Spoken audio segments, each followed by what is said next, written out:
I'm Michelle Hartlove. I am the Executive Director of the Prevention of Blindness Society of Metropolitan Washington. The Prevention of Blindness Society was founded in 1936.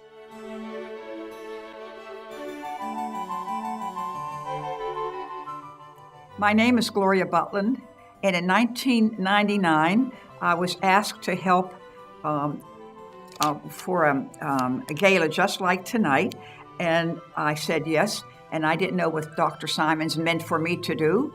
I thought he meant for me to maybe stuff some envelopes, so I said yes. And then when I came down to see him, he said, "We don't need you to stuff envelopes. We need you to get stuff for the gala to put on the auction table." So I didn't know any better, and I said, "Well, that's all right. I'll see what I can do," because I was an office person, a desk person all my life. So I lived close to Georgetown, and I went up and down in these places, restaurants and a bank and a beauty shop and many other places. And I asked them for an item to be auctioned, and almost 100% of them gave me something. And I thought, well, gee, this is a new career, because I'd never done this before and I didn't know how to do it. But evidently I was doing something right, because I got so many items for the auction, so many so that I got a call about a week later from the newly elected executive director, Michelle Hartlove, and she said, "We'd like you to be on the board." And I said, "Well, let me think about it." So I went to called my brother, who is an oral surgeon, and he has always given me some good advice. And he said, "Sis, if you do that, you're just going to have to work hard." And boy, was he right. He was really right, because ever since I've been working hard. I don't use equipment because I'm sight impaired, so I have to do everything by letter writing. And I always put in my letters, and I'm 97% successful with what I get. If you don't have your eyesight, you don't have very much. Thank you.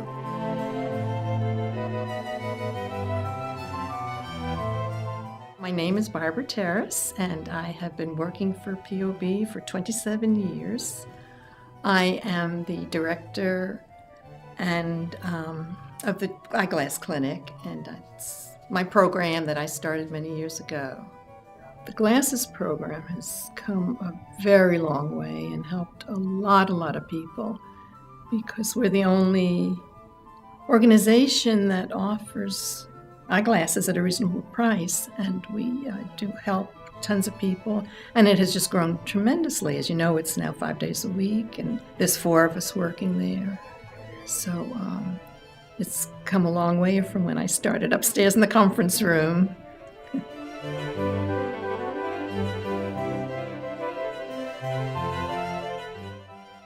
I'm Jack Glenn. I'm on the Emeritus Board of Prevention of Blindness. I'm very privileged to be a member. I have long and fruitful memories of serving on the board and getting to know many people, Alan Beach and others. I'm looking forward to attending the 100th anniversary as well, with a little bit of luck and a little bit of foresight.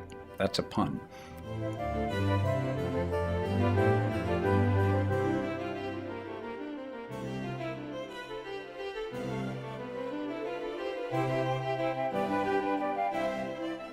During the past more than 20 years, I'm glad to say that the Society has been able to move forward because of their foresight and their desire to want to grow the community beyond even the initial mission statement, which was to include all people, including those who have already lost their vision, and really wanted to be able to readjust.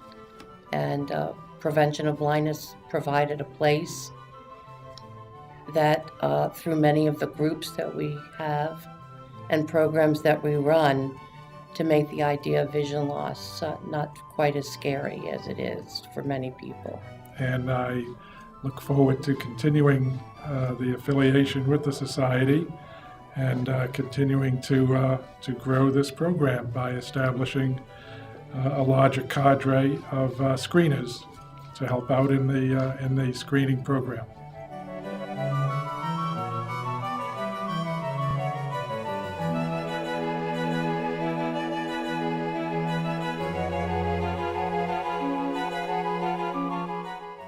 One of the things Larry and I have talked about, and is a sort of a interesting dynamic, is you go into people's homes and you take their possessions away. And all these possessions have stories, and many of these people they go from prominent to just everyday people, working class people, but everybody has a story. And I think Larry and I have both demonstrated over the years our willingness to listen to people and tell us exactly what their possessions mean. And you really bond with them. And it's one of the more interesting parts of the job. Yeah, we deal with a lot of estates, so we're constantly dealing with people who, somebody in the family, like the parents, have passed away, and you're dealing with the children, and they're passing on the house they grew up in and the stuff they grew up with. And sometimes it's very emotional. I've learned to sort of be a grief counselor with a lot of people.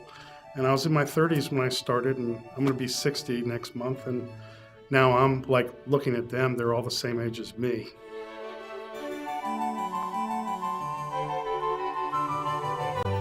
My greatest hope is for the future is that we got our Massachusetts Avenue property renovated and going as a great concern, because I think that will add a lot to the programs and what we can do as a society and what we can do to prevent blindness in the metropolitan area.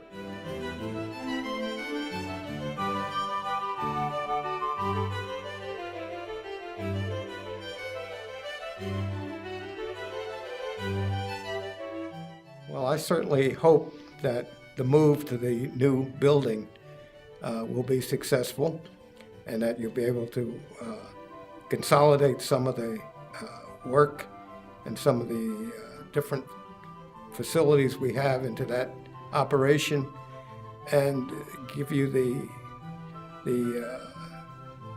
ability to carry on with the programs you have, and perhaps add some new ones as they would become appropriate. I agree with Vic. I think the society certainly has grown tremendously from 1964 when I first came to it, and I hope it continues.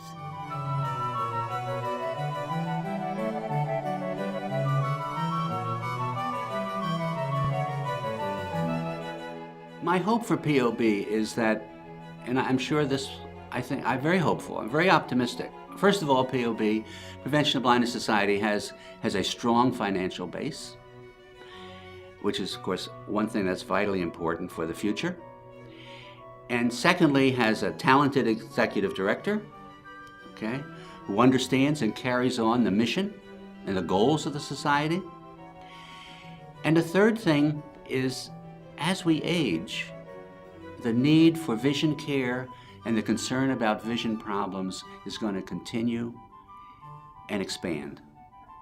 And an agency like Prevention of Blindness has an absolutely vital part to play in providing information on how to deal with eye problems, how to avoid eye problems, how to maintain your sight as best as you can for your entire life. So for me, there is no question that the cause is going to be there. The cause is still going to be there, especially as we continue to age and get older and older generally. And with good leadership of the board, of the executive director, a good financial support with the antique shop especially, I think it has a very, very bright future. It would be wonderful if there were no vision problems, and it would be wonderful if there would be no need for Prevention of Blindness Society. But that's not going to happen.